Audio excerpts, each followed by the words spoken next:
2 Samuel 17. Ahithophel said to Absalom, "Let me choose 12,000 men, and I will set out in pursuit of David tonight. I will attack him while he is weary and discouraged, throw him into a panic, and all the people with him will scatter.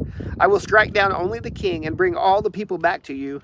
When everyone returns except the man you're looking for, all the people will be at peace."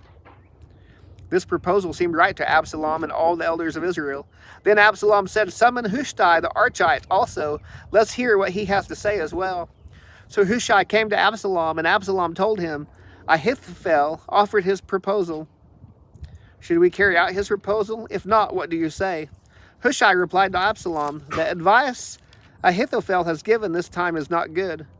Hushai continued, "You know your father and his men. They are warriors and are desperate, like a wild bear robbed of her cubs. Your father is an experienced soldier who won't spend the night with the people. He's probably already hiding in one of the caves or some other place. If some of our troops fall, first someone is sure to hear and say, 'There's been a slaughter among the people who follow Absalom.' Then even a brave man with the heart of a lion will lose heart, because all Israel knows that your father and the valiant men with him are warriors. Instead, I advise that all Israel from Dan to Beersheba, as numerous as the sand by the sea, be gathered to you, and that you personally go into battle. Then we will attack David wherever we find him, and we will descend on him like dew on the ground. Not even one will be left, neither he nor any of the men with him. If he retreats to some city, all Israel will bring ropes to that city, and we will drag its stones into the valley until not even a pebble can be found there." Since the Lord had decreed that Ahithophel's good advice be undermined in order to bring about Absalom's ruin, Absalom and all the men of Israel said, "The advice of Hushai the Archite is better than Ahithophel's advice." Hushai then told the priests Zadok and Abiathar, "This is what Ahithophel advised Absalom and the elders of Israel. This is what I advised. Now send someone quickly and tell David, 'Don't spend the night at the wilderness ford, but be sure to cross over the Jordan, or the king and all the people with him will be devoured.'" Jonathan and Ahimaaz were staying in En-Rogel, where a servant girl would come and pass along information to them. They in turn would go and inform King David, because they dared not be seen entering the city.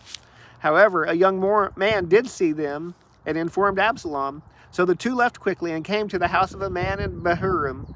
He had a well in his courtyard, and they climbed down into it. Then his wife took the cover, placed it over the mouth of the well, and scattered grain on it so nobody would know anything. Absalom's servants came to the woman at the house and asked, "Where are Ahimaaz and Jonathan?" They passed by toward the water. The woman replied to them, "The men searched but did not find them, so they returned to Jerusalem." After they had gone, Ahimaaz and Jonathan climbed out of the well and went and informed King David. They told him, "Get up and immediately ford the river, for Ahithophel has given his advice against you." So David and all the people with him got up and crossed the Jordan. By daybreak, there was no one who had not crossed the Jordan. When Ahithophel realized that his advice had not been followed, he saddled his donkey and set out for his house in his hometown. He set his house in order and hanged himself. So he died and was buried in his father's tomb. David had arrived at Mahanaim by the time Absalom crossed the Jordan with all the men of Israel. Now Absalom had appointed Amasa over the army in Joab's place. Amasa was the son of a man named Ithra, the Israelite. Ithra had married Abigail, daughter of Nahash. Abigail was a sister to Zeruiah, Joab's mother, and Israel and Absalom camped in the land of Gilead. When David came to Mahanaim, Shobi, son of Nahash, from Rabbah of the Ammonites, Mashir, son of Amiel, from Lo-debar, and Barzillai, the Gileadite, from Rogelim, brought beds, basins, and pottery items. They also brought wheat, barley, flour, roasted grain, beans, lentils, honey, curds, sheep, goats, and cheese from the herd for David and the people with him to eat. They had reason. The people must be hungry, exhausted, and thirsty in the wilderness.